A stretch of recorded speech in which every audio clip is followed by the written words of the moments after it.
observe your humanitarian role and to respect that obligation.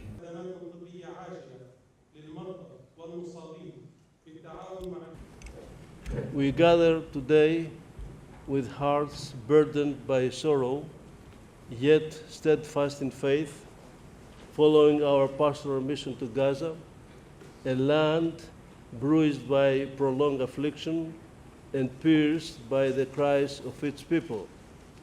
And to allow that our sins go forward. It is not too peace was spoken. To the international community, we say, silence in the face of suffering is a betrayal of conscience. To the whole people of Gaza, we, the Church and her leaders, stand in solidarity with you.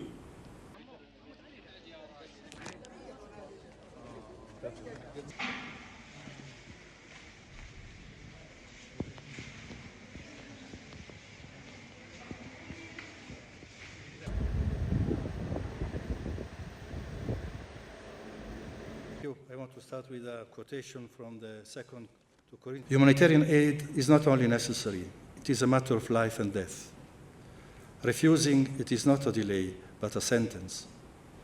Every hour without food, water, medicine, and shelter causes deep harm. We have seen it. Men holding out in the sun for hours in the hope of simple meal. This is a humiliation that is hard to bear when you see it with your own eyes. It is morally unacceptable and unjustifiable.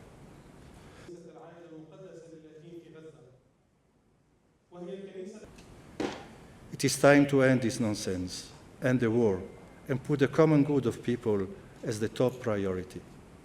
We pray and call for the release of all those deprived of freedom, for the return of the missing, the hostages, and for the healing of long-suffering families on all sides.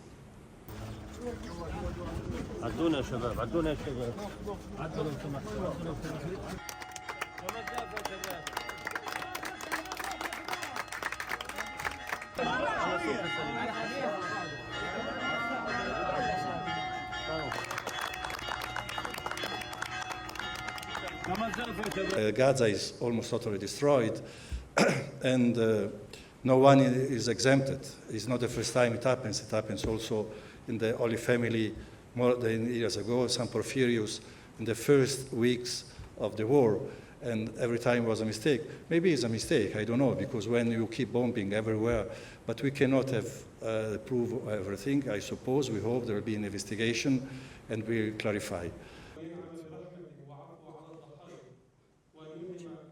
The first experience and the impression that we had, it was when we, on our way to the Church of the Holy Family, we saw people stranded, elderly people, women, young boys, and this was the impression that those people, they looked totally starved and hungry, and we were wondering how those people, they are living, they are surviving.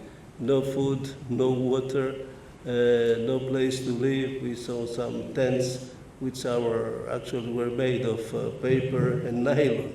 It was a real, very sad impression. And this is, and we're talking how we can help and how can we offer our services for those people.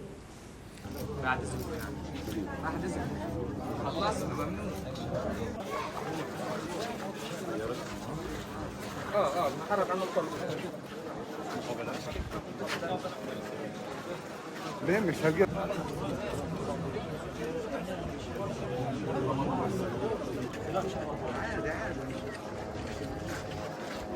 This used to be library, but because of lack of beds, we changed it to conventions. The level of destruction is much more, almost everywhere.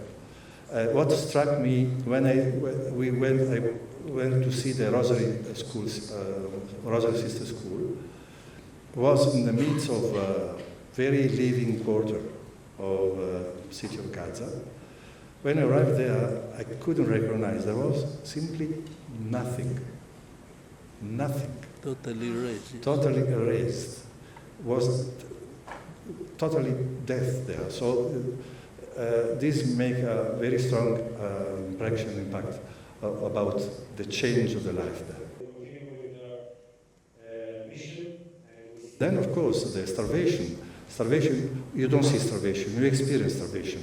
When you are there, you see the queue, the people asking, and the children asking for money, for bread, and so on. When you are moving around, they saw that there are foreigners asking for bread, something to eat, everywhere. And also difficult to find bread, difficult to find everything. So, and the prices. I mean, 1 kilo of tomatoes can be more than $100, and many other things, so on the black market. And this is what we experimented. We call to all the international leaders, of course, first of all, the President of the United States,